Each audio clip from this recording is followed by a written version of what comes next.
వనమా బాలవజ్ర బాబు నిజంగానే కొంచెం పేరు డిఫరెంట్గా ఉందని చెప్పి ఇంత పెద్ద పేరు అనుకునే లోపు లేదు మీకు అసలు పేరు డైమండ్ బాబు అని చెప్పి నామకరణం చేశారు. మీ నిక్ నేమ్ అంతా మీ నియోజకవర్గంలో అందరికీ మీరు డైమండ్ బాబుగానే తెలుసు అని చెప్పి. ఏం సార్ డైమండ్ బాబు పేరు ఎలా వచ్చింది, అసలు ఎవరు పెట్టారు అది? అంటే నా పూర్తి పేరు వనమా బాలవజ్ర బాబు. తల్లిదండ్రులు పెట్టిన పేరు. స్కూల్ డేస్లో జనరల్గా ఫ్రెండ్స్ కావచ్చు, టీచర్స్ కావచ్చు, ఈ వజ్రం అనేది తెలుగులో ఉంది కాబట్టి దాన్ని ఇంగ్లీష్లో కన్వర్ట్ చేస్తూ డైమండ్ బాబు అని పిలవటం బిగించేశారు. ఇక అట్లా ఇక నా అంతటా నేనే ఇప్పుడు ఎక్కడన్నా నా పూర్తి పేరు వనమా బాలవజ్ర బాబు అని చెప్పుకునే పరిస్థితి అనమాట. అందరూ డైమండ్ బాబు అని అనుకుంటా ఉంటారు.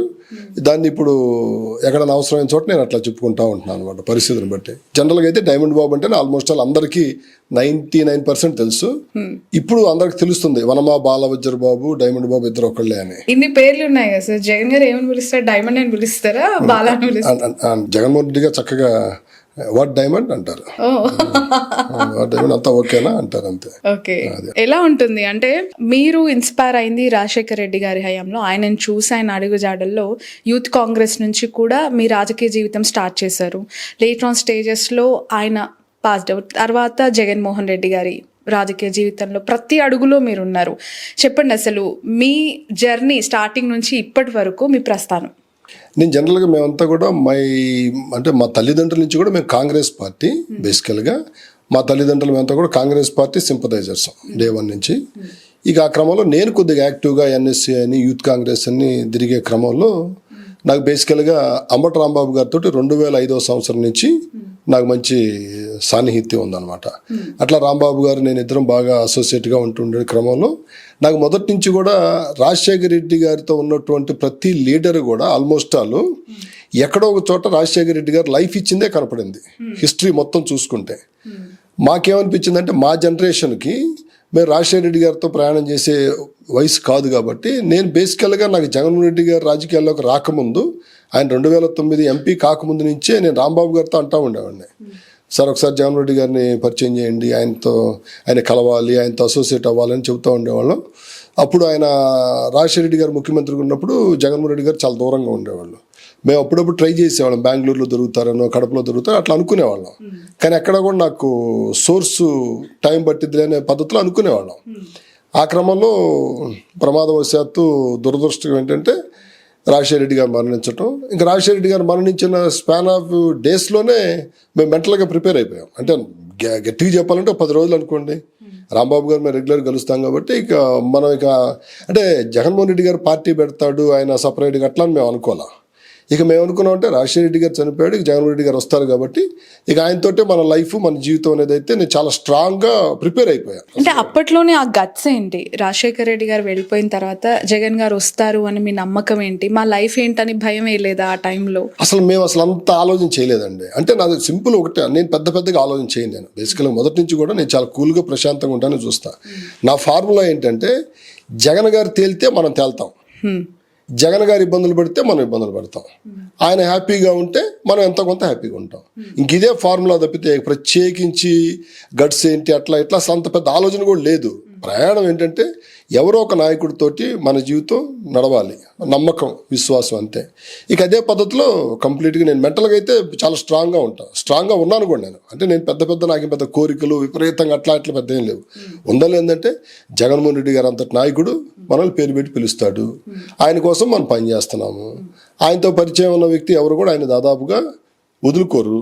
ఎందుకంటే మనసుతో మాట్లాడతాడు ఆయన. నేను ఎప్పుడు కూడా పొలిటికల్గా నేను ఆయన గమనించాల. ఆయన మాట్లాడే 2 మాటలు అయినా కూడా మనసుతోటి కొద్దిగా హార్ట్ టచ్ అయ్యేటట్టుగా మాట్లాడతాడు. అందుకని ఇంకా అంతకంటే మనకేం కావాలి చెప్పండి? అది తప్పితే ఇక నాకేం పెద్ద పైపెచ్చు నేను ఇవాళ ఈ స్థాయిలో ఉన్నానంటే కూడా కారణం ఆయనే కదా. నేను ఏది కూడా నోరు తెరిచి అడిగింది లేదు. మీరు నమ్మరు, ఎప్పుడు నేను నోరు తెరిచి ఆయన దగ్గరికి వెళ్ళి ఒకటే చేస్తా, కనపడంగానే నమస్తే సార్ అంట, అంతే. వాట్ డైమండ్ అంటాడు, అంతే. వాట్ డైమండ్ అంతా ఓకేనా, ఆల్ ఈజ్ వెల్ ఇది అంటాడు ఆయన రొటీన్గా అనే అంటాడు, అంతా ఓకే సార్ అంటాం. ఒక్క పదవి కూడా మీరు నమ్మండి నోరు తెరిచి నేను అడగల.